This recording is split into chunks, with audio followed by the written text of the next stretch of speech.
കാരണം അഖില ശശിധരനെ ഇവിടെ കാണാൻ സാധിക്കുന്നുണ്ട്. ചേച്ചി, എങ്ങനെയുണ്ട് ഇവിടുത്തെ രാഷ്ട്രീയ അന്തരീക്ഷമൊക്കെ? ഇഷ്ടപ്പെട്ടോ? തീർച്ചയായിട്ടും. കാരണം കഴിഞ്ഞ വർഷം കുംഭമേളയ്ക്ക് പോവുകയുണ്ടായി.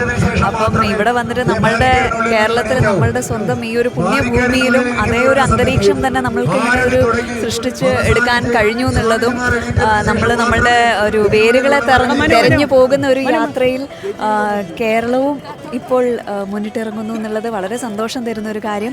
ഇവിടെ ഇപ്പം തന്നെ ശില്പിയും കേട്ടിട്ടുണ്ടാവും, ഭജനയും എല്ലാമായിട്ട് ഒരു വളരെ ഇലക്ട്രിഫൈങ് ആയിട്ടുള്ള ഒരു അറ്റ്മോസ്ഫിയർ ആണ്. അപ്പം വളരെ അധികം സന്തോഷം. നിളാരതി കാണാനുള്ള എക്സൈറ്റ്മെന്റ് ഒക്കെ ഉണ്ടോ? തീർച്ചയായിട്ടും, അതിനാണല്ലോ ഇവിടെ ഇങ്ങനെ ഇരിക്കുന്നത്. അത് എന്തായാലും ഇത്തവണ മിസ് ചെയ്യരുത് എന്നുള്ളത് ഒരു വലിയ ആഗ്രഹം ഉണ്ടായിരുന്നു. അത് സാധിച്ചു. ഇപ്പം വളരെയധികം എക്സൈറ്റ്മെന്റോട് കൂടി കാത്തിരിക്കുകയാണ് നിളാരതിക്ക്.